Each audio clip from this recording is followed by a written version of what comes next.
ओम सर्वमंगल मंगले शिवे सर्वत्र साधिके शरण्य त्र्यंबके गौरी नारायण नमस्ते।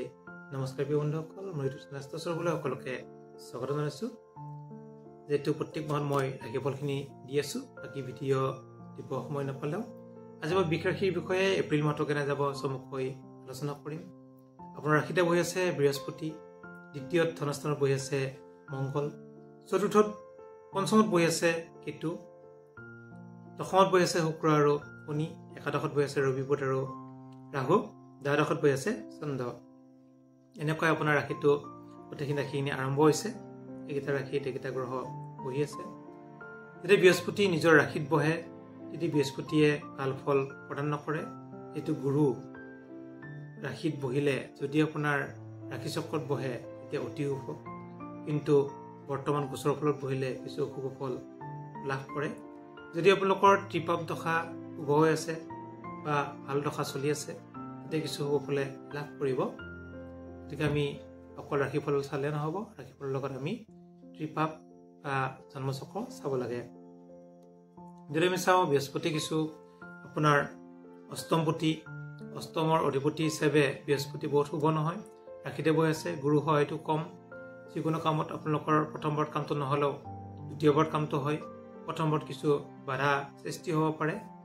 দ্বিতীয়ত বহি আছে মংগল, গতিকে ধনস্থানত মংগল বহি আছে। মংগল হৈছে বুধৰ ঘৰত বহি আছে।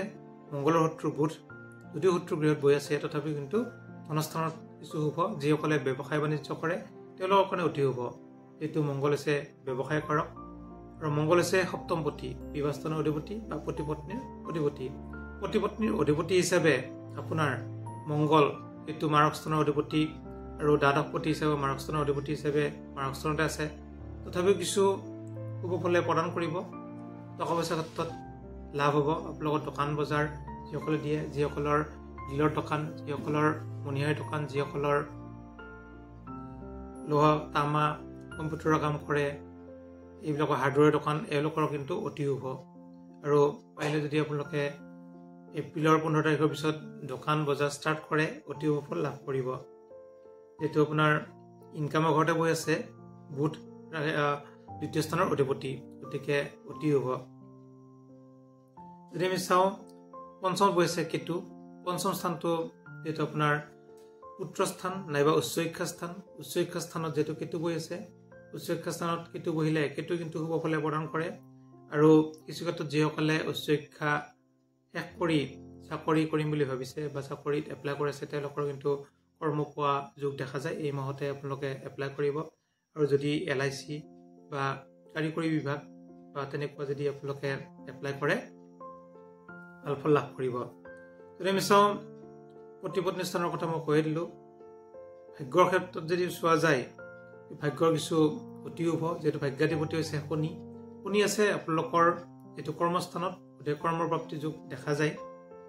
তেনে ক্ষেত্ৰত ষষ্ঠ অধিপতি হৈছে শুক্ৰ আৰু আপোনাৰ ৰাশিৰ অধিপতি হৈছে শুক্ৰ, গতিকে ৰাশি আৰু ষষ্ঠ অধিপতি হিচাপে শনিযুক্ত হৈ শুক্ৰ আছে কেন্দ্ৰত, গতিকে কৰ্মস্থানত। তেনে ক্ষেত্ৰত আপোনালোকে কৰ্ম পোৱা যোগ দেখা যায়। যিসকলে চায়েন্স পঢ়ি আছে জাতক জাতিকাসকলৰ বা যিসকলে চায়েন্স পঢ়িছে তেওঁলোকৰ কাৰণে অতি শুভ দিন। তেওঁলোকে কিন্তু সোনকালে চাকৰি পাব। শুক্ৰ যিহেতু কৰ্মস্থানত বহি আছে শনিযুক্ত, শনি আৰু শুক্ৰতে মিত্ৰ, আৰু শনি বহি আছে স্বগৃহী, স্বৰাশি, নিজৰ ৰাশিত বহিলে 80% ফল দিয়ে। গতিকে তেনে ক্ষেত্ৰত শনি আৰু শুক্ৰই আপোনালোক কৰ্মক্ষেত্ৰত অতি শুভ ফল প্ৰদান কৰিব, কিন্তু আপোনালোকে এপ্লাই কৰিব লাগিব য'তে হওক, তেতিয়া ভাল ফল লাভ কৰিব। আৰু যিহেতু ভাগ্যাধিপতি, ভাগ্যৰ অধিপতি হিচাপে শনি অতি শুভ। যদি আমি চাওঁ আয় ইনকাম,